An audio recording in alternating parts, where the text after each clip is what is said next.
I think for some of you in this room may remember that a specially commissioned and exclusive survey has been a feature, and actually a very highly appreciated feature, of every Ideas Festival we've done since the first one 11 years ago. And for the last 7 years, we have worked with Gerson and Penn to conduct these surveys. And of course, we have been doing them closely with our partner in this venture, The Atlantic. This year, we wanted to make the survey relate directly to probably the most important theme or thread that runs through the entire Ideas Festival.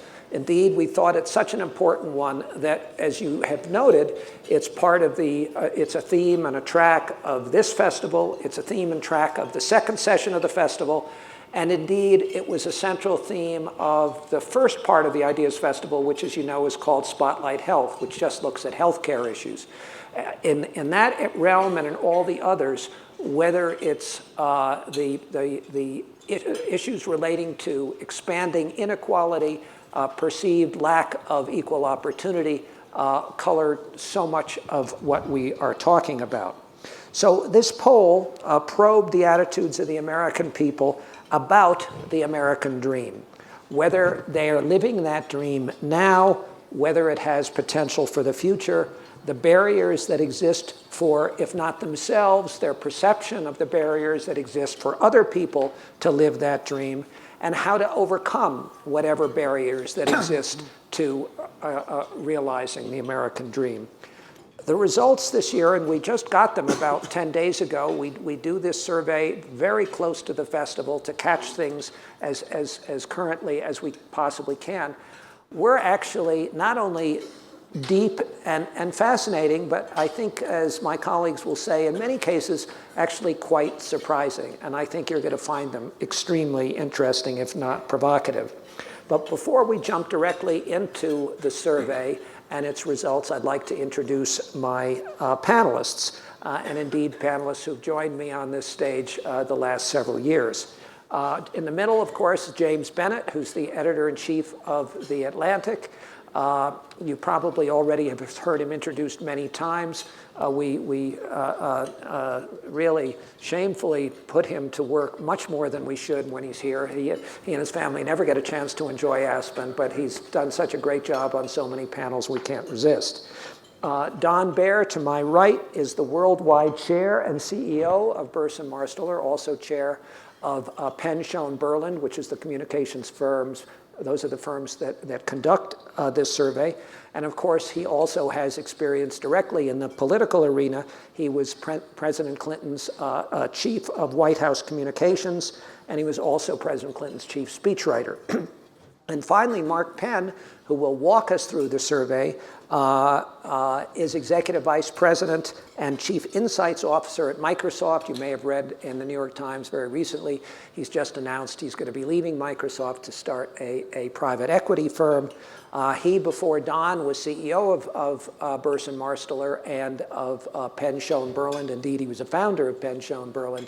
And he also was the White House pollster for President Clinton and has done polling for a wide variety of notable people in the private and public sectors, really around the world, including Hillary Clinton and British Prime Minister Tony Blair. So what we're going to do is Mark will walk us through the results and the findings. Then I think we'll have a brief discussion among us, going to Don and James for their views, and I'll be asking them a few questions, but we'll leave, I hope, plenty of time for you to ask your own questions. So Mark, over to you. Thank you, Elliot, and I hope this year, as always, people will find the findings. They'll find some of what they know and think they know, and I think you'll find some things here that are pretty surprising. I will walk you through the results. I may run you through the results, but don't worry, it's all online. You could study them at your leisure. And so what I like to do is kind of get all the facts on the table and take you through the data. We did about 2,000 interviews with the general population, and we did an additional 500 interviews with people we defined as broad elites, The broad elites are people who had a college education or higher, income of $75,000 or more, and were engaged with politics or technology. So when you ask Americans today about the current course that the country is on, not surprisingly, as we know from polls, most people think that we're right now on the wrong track. 64% say America is on the wrong track. It's ranged this way actually almost for a decade now. It's the longest continuous period of pessimism about the country that I think would be the case in recorded polling history, and elites were 57%. It's been as high wrong track in the 70s, probably in the last year or two.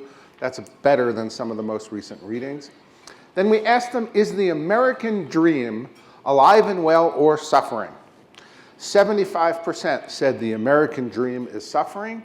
65% of elites, those making over 75 with a college education, also saw the dream as suffering.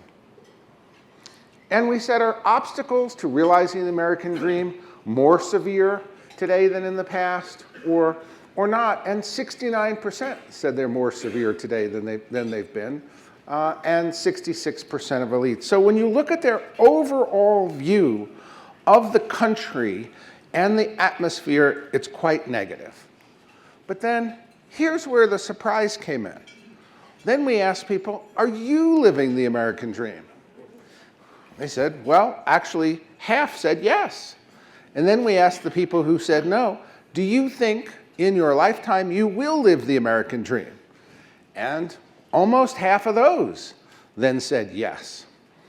So 72% of America says, I am living the American dream, or I expect to live the American dream. Considering all the negativity about the country, their personal positive sentiments here about their situation was surprising. 86% of elites, not so surprising that elites would say they're living the American dream. Then we kind of looked, well, young people under 30. Well, of course, fewer young people are living the dream because they're still coming up in life, so 41%, but 36% said, I expect to. So they actually, when you add them together, 77%, were the most optimistic of all the age groups. The other age groups, 74.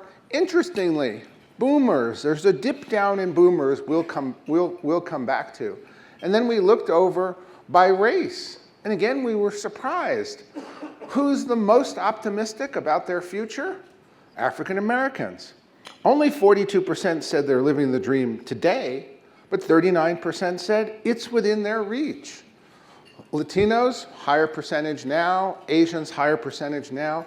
But a real surprise that minorities in America see the dream for themselves as realistic. So then, was that an outlier question? Let's look at the other questions about themselves. How satisfied are you with your life? 85% reported satisfaction with their overall life. 95% of elites. I don't know what it is of people at Aspen, could be 97. Optimism about the future, 86%, 93% of elites. Very consistent with what we found. Don and I were really working for President Clinton in 1996 and late 1995 when we found very much the same thing. People said the country was not doing well, but that they themselves were doing well. And then actually things turned around the country. Feelings about personal financial security, lower at 67%, but still a majority. Obviously, elites, 88%. Happiness with the job.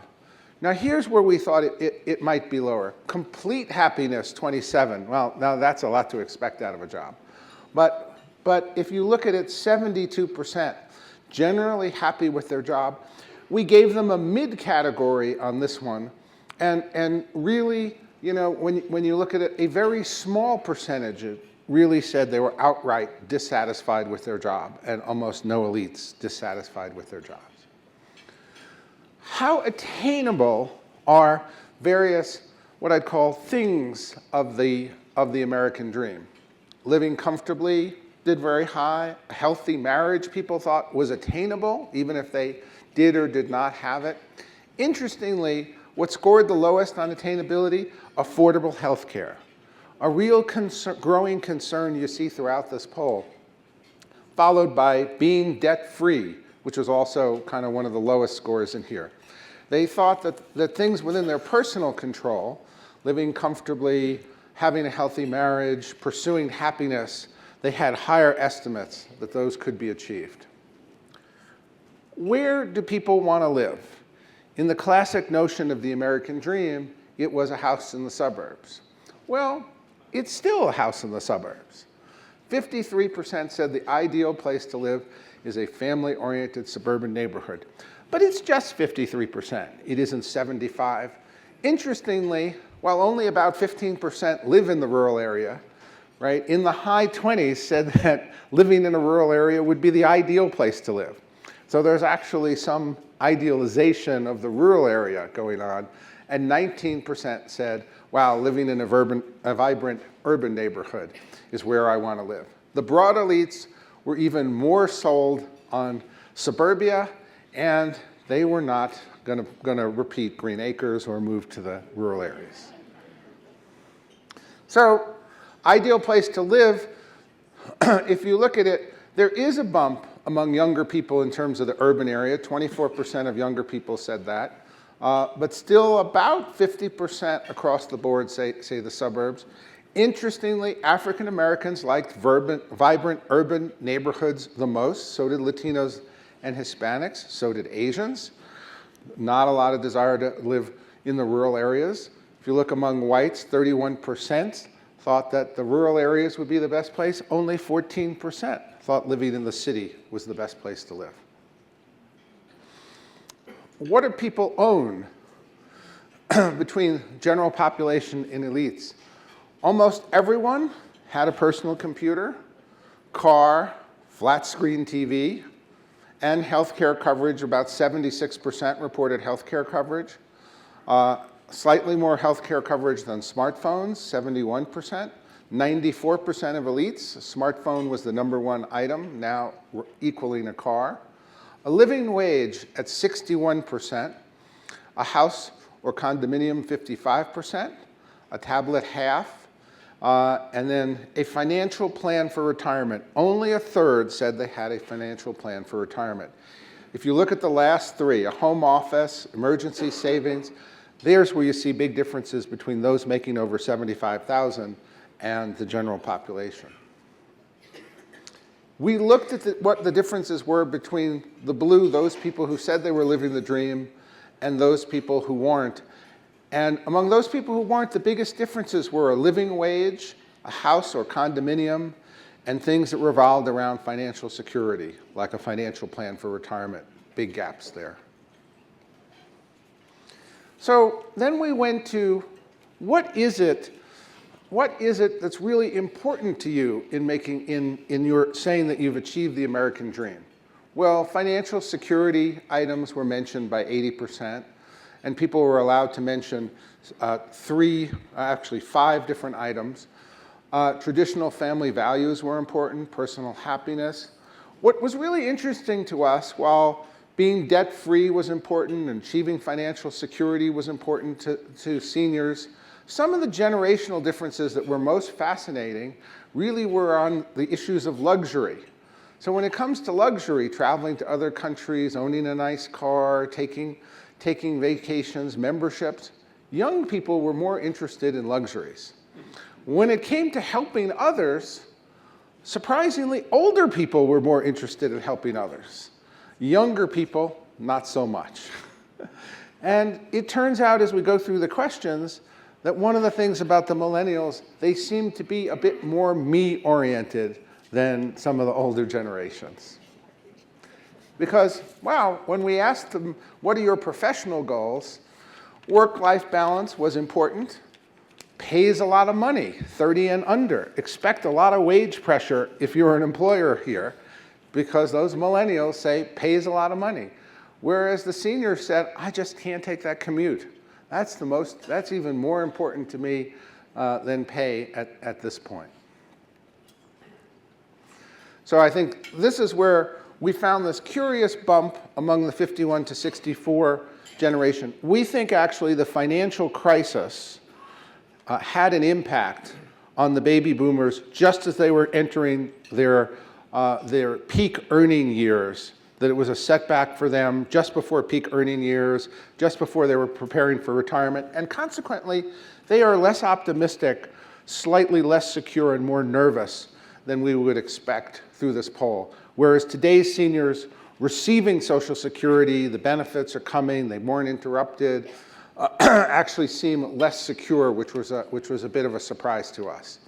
And the younger folks were not as affected by the financial crisis because they didn't have the kind of assets at that time. If anything, it seems to have made financial security and pay more important as they enter the workforce. Is marriage a part of the American dream? 62% of those under 30 said yes.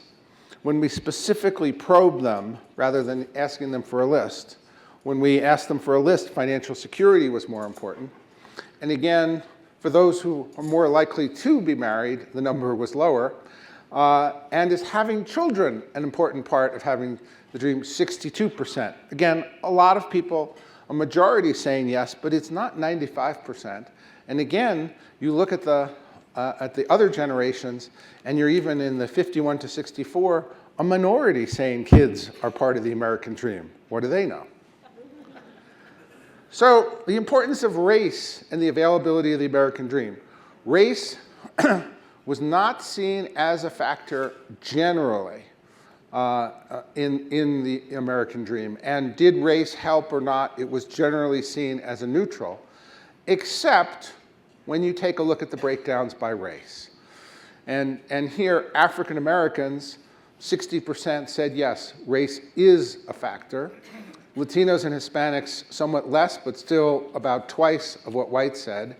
And then when you look over here, the impact of race on achieving the American dream, 57% of African Americans said it makes it more difficult to achieve the American dream.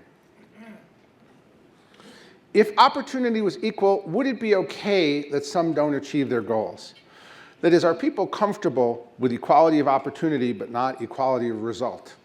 Those figures are pretty high, 76% of the general population and 84% of elites. What about concentration of wealth? As long as I'm able to provide the life I want for myself and my family, it doesn't matter if others are substantially wealthier than me, 64%. The concentration of wealth and privilege of the top 1% is a problem, 36%. Numbers a little closer here. Among elites, those with some more concentrated wealth, it was 58%, 42%. I think probably the most significant question about whether or not the structure of the American dream internally is intact is this one. Is the American dream still achievable for those who are willing to work for it? 65% yes, no longer a possibility for most Americans, 35%. Among broad elites, 71% to 29%. Bear in mind, 72% were personally confident they would get there. This was not as big a disconnect as some of the questions up front about the country as a whole. Does action need to be taken to reduce the barriers to the American dream? Here's where you get near unanimity, 68 and 74%. Yes, we got to keep opportunity for the American dream alive. And then when you take a look about it by party, of course, here's where you see some of the divergence. Democrats said the rules favor the wealthy, and we've got to focus in on inequality and lack of general opportunity.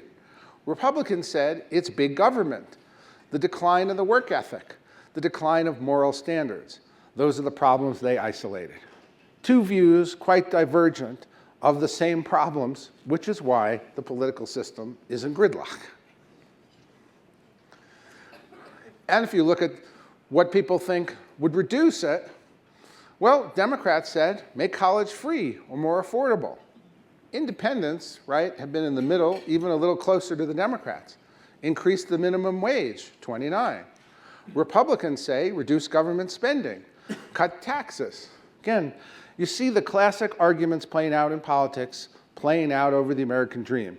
which is one of the reasons why when people get to the national situation, they say, well, politics, they never agree on anything. Because in fact, people don't agree on what the prescription is. So finally, having run you through the data, the most interesting question to me is always when we ask people, do you consider yourself middle class? 69% of the general population says they're middle class. Only 3% says they're wealthy. When we look at the elites who are making over $75,000 who have a college education, 86% say that they are members of the middle class. So more or less, it remains, the idea remains popular in this country to be a member of the middle class. Rich, not so rich, richer. Almost everyone says, I'm a member of the middle class. And so the good news out of this poll is the underlying optimism in this country and can-do spirit is still here, despite this pervasive pessimism about our political system and what to do about it. Thank you.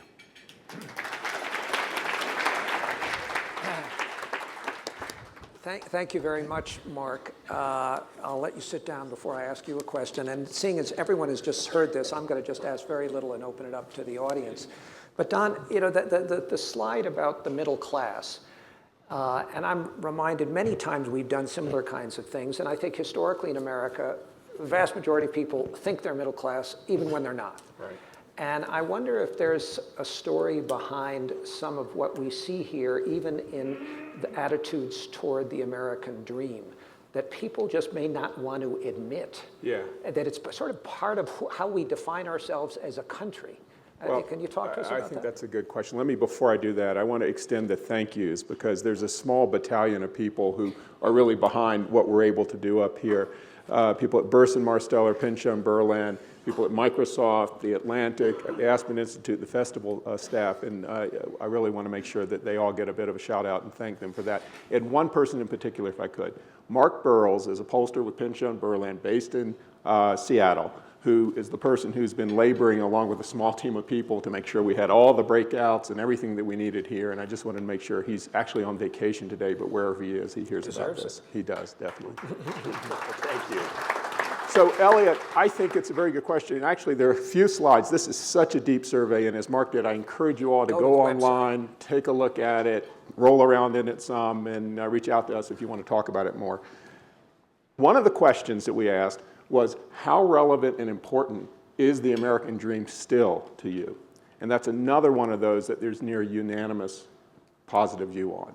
About 75% of the general public says it's still very relevant and still important, which to me says this ineffable thing called the American dream is something people don't want to let go of, right? They may be redefining it, it may mean different things to different age groups, different political parties and whatnot, but they don't want to let go of it, and it is very important. And I think that speaks to your point that, there's a strong view here in the country that we have to do something to keep the fundamental values and actually the concrete results that come out of what has been this thing called the American dream alive.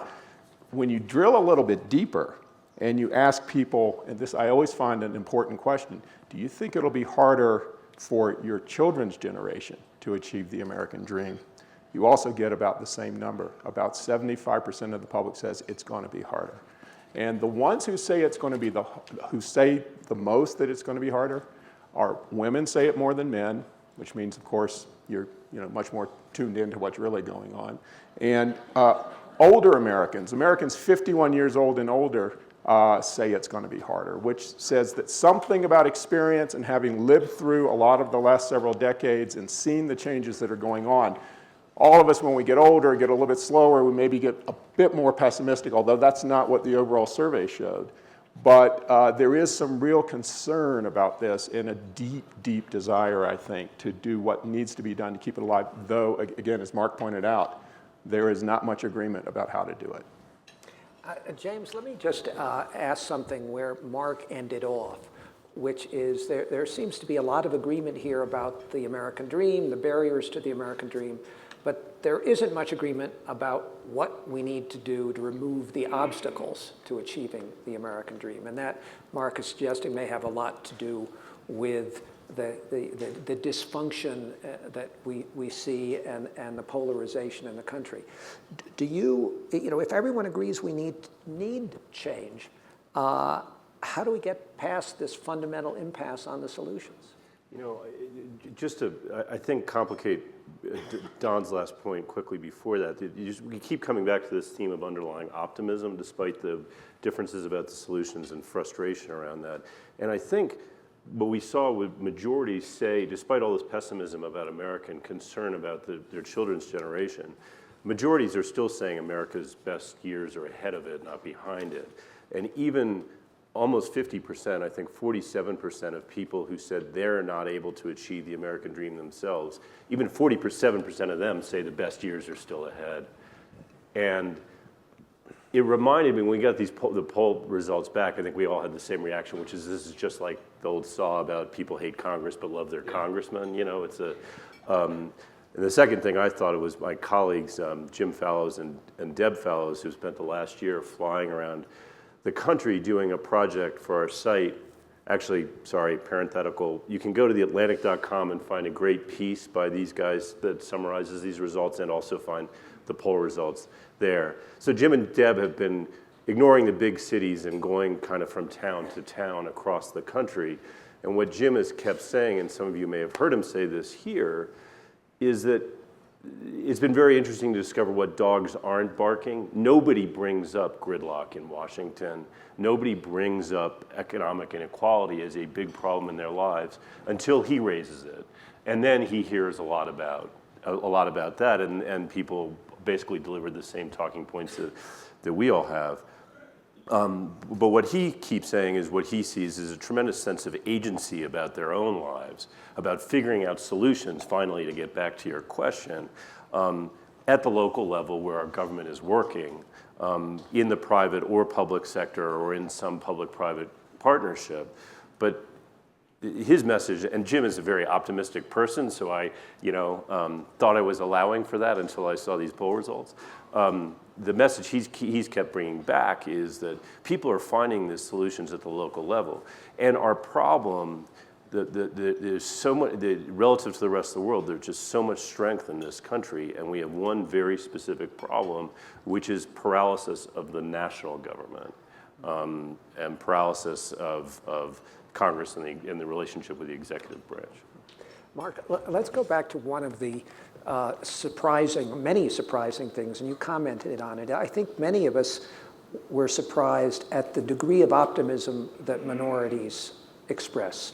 On the other hand, there was the interesting discordance between so many African Americans think that race matters tremendously, yet they were very optimistic.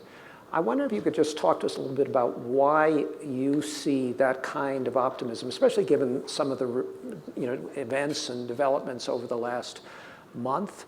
And if there are any differences that you saw between African Americans and Latinos. For example, does it make a difference that the President of the United States is African American? Well, I think for as long as I can remember polling until recently, if you asked, is the country on the right track or the wrong track, African Americans would be about 20 points lower. And we looked this up. We looked this up recently when we were preparing the article. And if you look in early 2000 to 2007, it was as low as I think 13% right direction for African Americans. And so this is really a flip in the polling, where African Americans are suggesting they're more satisfied with the direction, and they will be if we look at the crosstabs of the country, and that they see some light at the end of the tunnel in terms of achieving the American dream for themselves and their family. So I do think that having Barack Obama as president, I do think the policies that he's embodied, I think that he has given hope to a generation of minorities who in the past expressed no hope in these polls. And I think that's exactly what we see. Even though there are incidents, and even though African Americans will come through quite clearly here and say, race matters, it makes it more difficult. The truth is they're also saying, at least I see now, that it can be achieved. It's worth pointing out also that in the poll, pretty much throughout, Latinos tend to be very optimistic, relatively speaking, and have strong beliefs around things like if you work hard, will it lead to results that are positive for you. And I think given a lot of the attention that we are rightly giving to the Latino population, it's important to take some time to spend to look at all of that. It really is worth underscoring that one result, though. We've talked about it a lot, and we've been talking this week about the idea of race in American society, and I think that one result shows how blacks and whites are at risk at talking past each other on this subject. That such an overwhelming majority of white people say race is not an issue in achieving American dream, and a very strong majority of blacks say it is an obstacle to my ability to achieve the American dream. Don, let's talk about one other segment. Does not look so good in these polls, and that's millennials. And I wonder if we're just being, or the survey was being a little unfair to millennials, given their We're going to have the whole fight up here about it. given their post 9/11 experience and the job market and how they see the world. Is that fair, unfair? Do you think that was a reasonable reflection of what they really aspire to? I think it's a reflection of what they say. I do believe is a reflection of what they say and what they claim they're aspiring to. The questions are, what are some of the motivations that could lie behind it, which we don't know specifically from the survey. But you know, it is a generation that has lived through a lot of shocks, that some of which would have been unimaginable, certainly 9/11 and the financial crisis, when many of them were going to college or beginning to come of age in some way. So it's been a difficult period. The one finding in there that I did find very surprising, because it seems at odds with a lot of what the conventional wisdom has been about the millennials, including some of what we see when we survey them in different places around the world, including the US, is this notion of they don't place as high a regard on helping others as part of how they sort of stack up what it means to live the American dream, as do older Americans. I don't know what explains it exactly. I think Mark has some views, but it's there, and it's something that I think we'll begin to see. And this notion and focus on having a job that pays me a lot of money, not that there's anything wrong with that, but you know, that jumped out as something for that generation different from some of the others was noteworthy. Yeah, I'd actually like to hear from both of you, not just from the perspective of the poll, but from frankly what you do. Because I know as the editor of a magazine, you don't really care about my generation's views. You want to attract those millennials. And with you at Microsoft, you know, I'm not going to be buying too many more products relative to what millennials are buying. So you must look at these kind of polls. Yeah, well, thank you. You may be looking at these kinds of things both, you know, professionally as well as in the context of poll. What does this say about millennials, and how do you see, as you go about editing a paper, as you go about advising a major international corporation? Well, I care hugely about your views, Elliot. I wouldn't. We definitely want to sell you a few more computers. I mean, this is very bad news. You know, we have a lot of millennials who work for us at the Atlantic, fortunately, and contribute a lot to the magazine and to the website. And I guess I don't think about the way and I don't have a good answer to your question, Elliot, unfortunately. I just don't think about the way we cover or tell stories in generational terms. You know, we're trying to reach as many people as we can. I'll say, you know, I'm a little suspicious about too precise breakdowns of generations. Anyway, I mentioned Jim Fallows earlier, and in many ways he's the youngest writer we've got, and he's been writing for the Atlantic for 40 years, depending on how you think about these things. So I'm going to punt, and I'd love to hear Mark tell the millennials to stay off his lawn. Look, I think, look, I have 3 millennial children, so I got to be extra careful. But I think, look, first, polls paint a broad brush.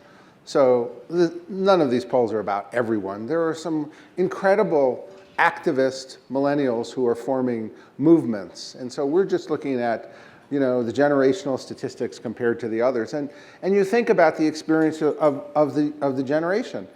They grew up with technology in a different way. They grew up with parenting really in a different way, much closer parenting, the kind of corporal punishment was out during, you know, their generation. I think there was a new way really, if you look at the parenting, you look at the way that they grew up, you look at the fact that there was no draft, which I think never underestimate the impact of what the draft had on young people as they grew up and what it meant. And then they look at this incredible, I mean, to them, I see in this poll, they're looking at the world as, this is a world of opportunity. And they grew up in a much more globalized world, where travel and understanding different cultures and multicultural notion of the world was just totally different than anything that say the baby boomers grew up with. They grew up with no memories of world wars, really, 9/11, and they grew up with memories of Afghanistan and Iraq, but not world conflagration in the same way that some of the other generations really had. So they come upon this age of technology, the opportunity, and remember, their education levels are about twice what the boomers is. And they look at this and they say, this world could be our oyster. They look at this as a world of promise and opportunity. Yeah. And when they hear from boomers and others that, oh, you're not going to experience a world as good as ours, they look at you like, what planet are you from?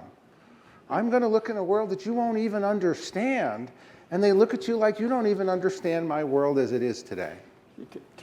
I just want to add to this, and we could overinterpret all of this, but if you do pull back and think about the decades now that the millennials have been with us and been living in, the time in which they've come into their own, and contrast that somewhat with previous generations, they don't actually have the experience of us doing something as a country, collectively, together, successfully. What have they experienced? Well, they were very, very young during the 90s. There were successes during the 90s.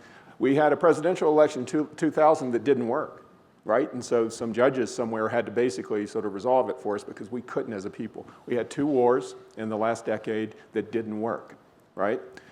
We had the financial crisis that seemed to underscore that our economic system doesn't work.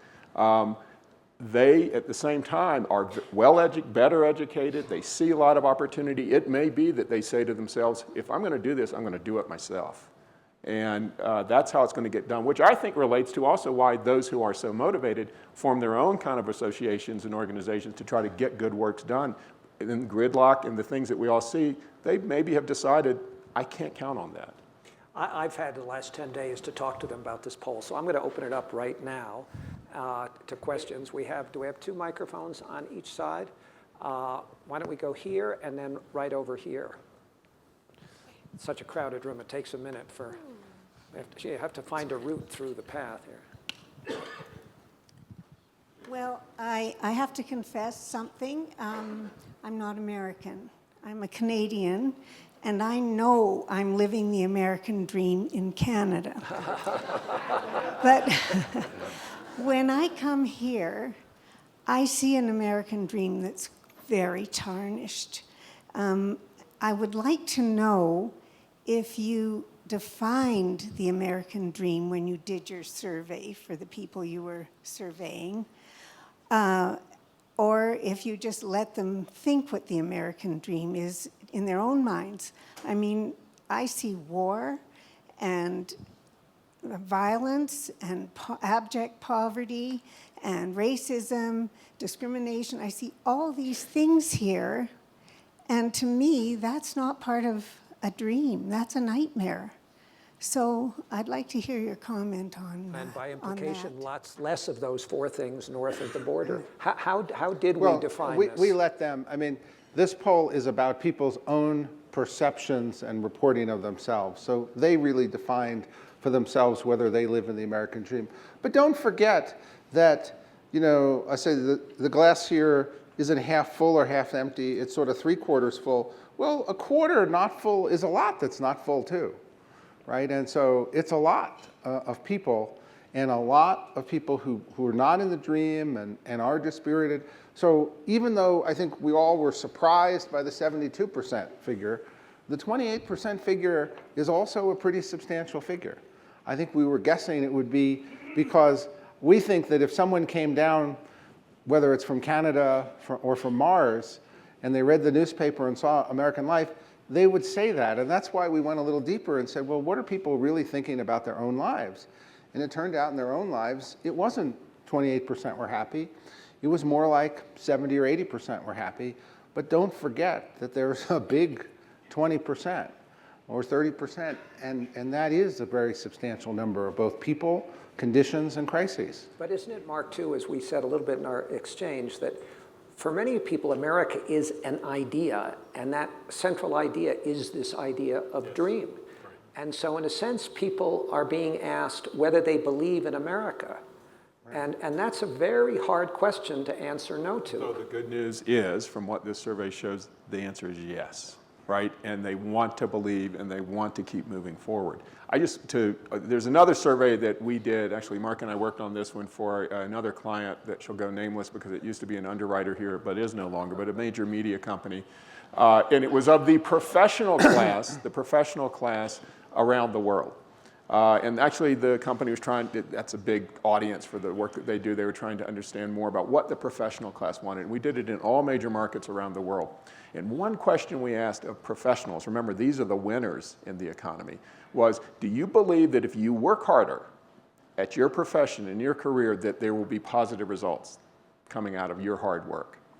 So in the developing countries, Brazil, India, China, others, the answer was resoundingly yes. Professionals in those countries believe in the American dream. In developed countries, and again, this was about 3 years ago, so closer to the financial crisis, the US, Canada, Western Europe, the answer was not so much. And I always have found that finding was really frightening. Because again, if the winners in a society don't believe that if they put more into what they're doing, they will reap the benefits, then I think we have real problems. And just at the granular level, though, even below the level of kind of the aspirational American dream, when we ask people specifically, what are the obstacles, what are the problems, they're just not citing things like the ones that you listed. I mean, we can only tell you what the results say, and they weren't citing lack of a good job as a major obstacle. They weren't citing inequality. They weren't citing failing schools as a big problem in achieving the dream. So it's just, we got a different impression from Americans than you have. That way, over here. Very brief question. We'll go to the middle.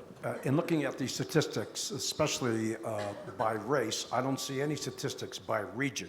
Were there any significant differences by region, and can you comment on that? We have the breakouts. There are not significant differences by region. We've looked for that in years past, and sometimes it stands out. This time, with regard to this, not major differences. Has someone been given a microphone? I can't see, or we're going to find someone. I think the gentleman in the yellow hat. If you could just wait for the microphone, because we are taping all of this. And why don't I just have the people with the mics? You can find people, so someone will always be ready. I just spent several weeks in New Zealand, and what strikes me is that we are not talking about some of the things, long-run things that really matter in the society, and such as global warming and so forth. And the question I have is, are people's images of the American dreams pumped up by the fact that we ignore some of the longer-term problems on a fairly big scale? I mean, I'll speak as the member of the media here. I actually don't remember if we specifically asked about climate change in the poll, Mark. It certainly, there were a lot of open-ended questions. There's an issue about most important problems. And at risk of repeating myself, but as the representative of the media, I'd almost say it's the I mean, we are telling people things are pretty awful, and there's certainly a ton of reporting about how scary this world is. I thought Don put it very well about how the millennials have actually grown up in an age of certainly with some messages from the media have been about anxiety, instability, and there's a lot to be afraid of. And we're just Americans are not feeling that way about their own lives. They are feeling that way about the world. There's tremendous anxiety in the state of our national government, but when it comes down to their discrete lives, they're much more optimistic. So, and these are not the only two ways you can go with what these findings show us, but they're kind of the big broad ways. You can either look at them and say, well, people, you don't know what you're talking about because you're not living a good life, or you're telling us your life is moving in a pretty good direction and we have to accept that. That's what you believe about how you're living. And that's for all of you to decide. But it is telling us something, that notwithstanding all of the issues and the challenges that I think they're aware we have, they don't know what to do about it any more than any of us in this room really knows what to do about it. But I do think they are saying something positive and optimistic about how they see their lives. Elliot, can I ask, do you mind if I, but just related to that question, I'd love to hear these guys on this subject. So if you were advising a candidate for president of the United States who actually wanted to do something about long-term problems, so let's stipulate that and not just win, how would you, or just win, but how would you advise them to take advantage of these results? What would you do with this information? Well, look, the more that people think the country is on the wrong track, the more difficult it is to get people to address more global problems.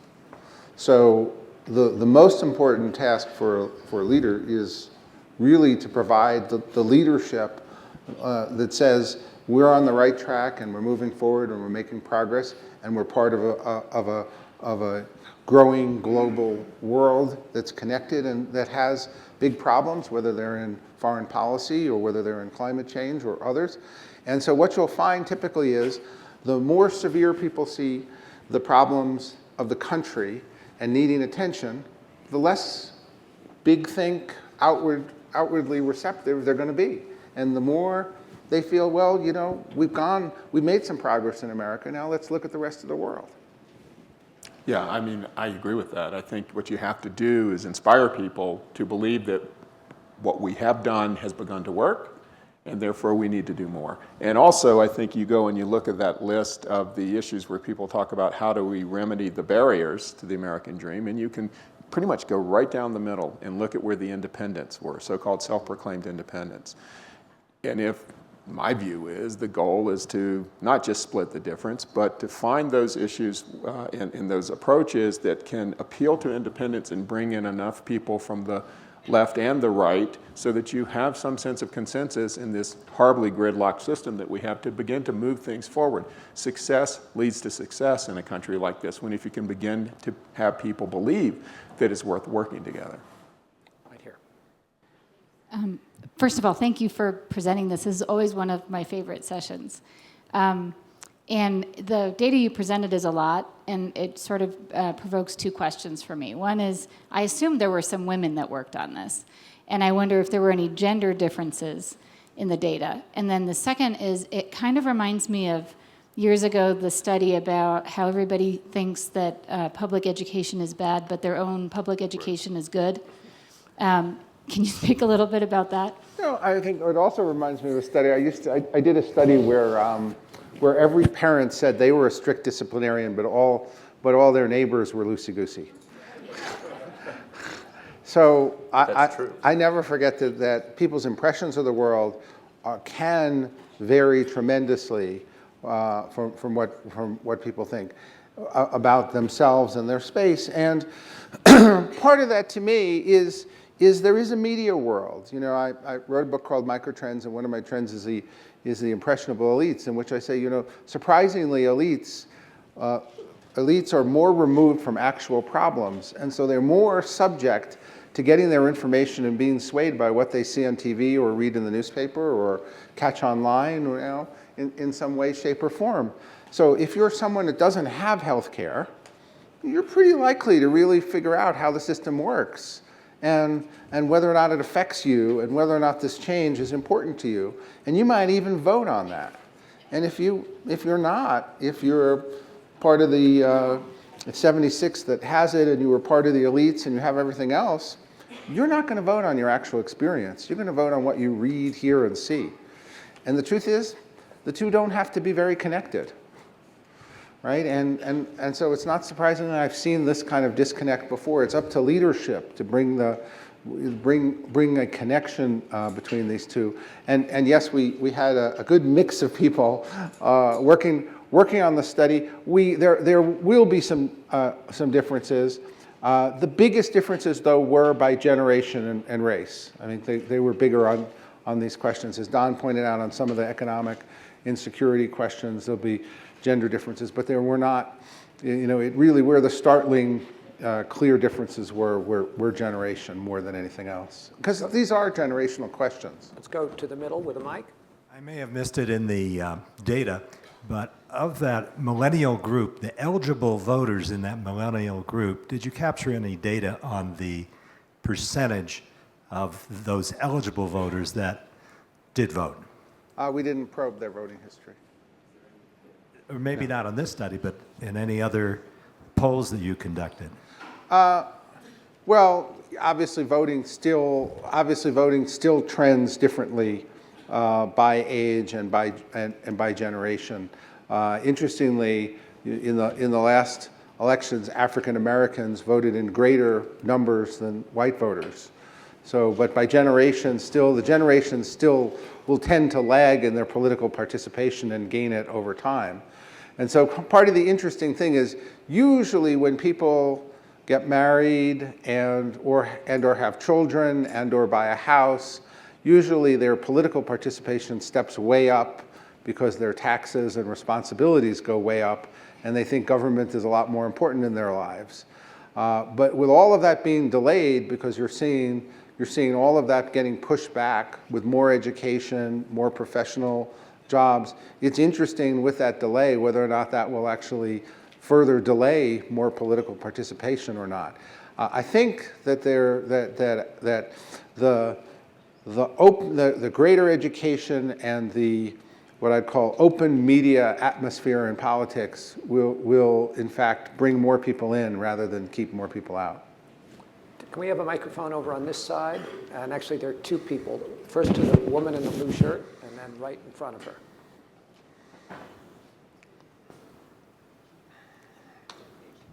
It's really nice to hear all of this optimism, but I wonder if you spent much time in inner cities where there's so much violence on the street every day, and in the Chicago papers, that's always the headlines. Because if kids can't walk to school and they can't go outside and play, I wonder how that plays into this optimism. And can I just add to that question, which is actually a polling question, and whether or not a poll like this is really reflective and how you assure it is reflective. And I'm also influenced by the fact that recently a lot of polls have not predicted very well. You know, you look at the last British election. Are there, and some people suggested that your very profession is sort of in crisis. So maybe unrelated to that question, but what about all the obvious deprivation in cities and why we didn't see more of that here? Well, that's why, again, I go back to, don't think that a quarter is a small number, right? A quarter is a pretty big number of people who weren't dissatisfied, but living in an urban area was not number one on the American dream. And you know, there's a good reason why that was. I mean, you know, very few people, if you look at it, like less than a quarter of the people wanted to live in cities. And so we still have, even with the resurgence of cities, a lot of work to do to make the schools better and the cities more livable, and that's pretty obvious. More people were aspiring to live in rural areas even though they're never going to live there. But you just mentioned, Mark, the resurgence of cities. I mean, there is a lot of empirical economic evidence just to the contrary of what we saw in this. You look at the values of urban real estate. Now, maybe you could say it's primarily certain cities. Well, there's certain cities and there's certain global real estate marketplaces. But I do think it's good to go to your question. I'm actually not surprised by the findings. I knew that this is what we would find because I had seen it. You know, I teach also at Harvard a course, Public Opinion, and I've seen over the years exactly this dichotomy and the changes that have occurred since the financial crisis. If we had done this poll shortly after the financial crisis, we never would have gotten results like this. But I think that a lot of polling is done today which kind of emphasizes issues that people want to emphasize. Today, most polls will begin something like, how concerned are you with global warming? Very concerned, extremely concerned, a lot concerned, and then they will get 75% have concern. We actually took a lot of care in the questions not to push people one direction and to put just as many negative questions in as positive, exactly to try to make sure that we were getting a good read. And the only thing I'll say, since we weren't polling in the British elections, we have nothing to say about that. Let me just tell you, I polled in the election before. And got it right. The last successful labor consultant, and I had it exactly right. And just to clarify, we could stipulate, we're not saying that everybody is right to be optimistic. We're not saying we're certainly not saying there aren't any problems in this country. That's not at all what we're saying. And there are terrible problems not just in the inner city, but actually with the rural poor as well. What we're saying is that the results of our poll suggest that a representative sampling of Americans, among a representative sampling of Americans, a strong majority is quite optimistic. But as Mark says, a large minority is quite pessimistic at the same time. And no doubt, a lot of those people are living in the circumstances that you describe. One last question. I wanted to go to your methodology. How did you access your interviews in terms of platforms, knowing that millennials use different technology than boomers? Did you take that into account when you did the outreach for your respondents? Well, luckily this is no longer my firm, since it's my former firm that did it. But since this was done online, if anything, it would be a bias towards the millennials in terms of technology and the way it was done. It's a completely standardized approach to all these things that has been used and developed for years, and is really kind of the state of the art for how all polls are being done at this point. Well, our time is up. I'd like to thank our panelists and remind you all that you can go to the websites to dive even deeper into this. Thank you.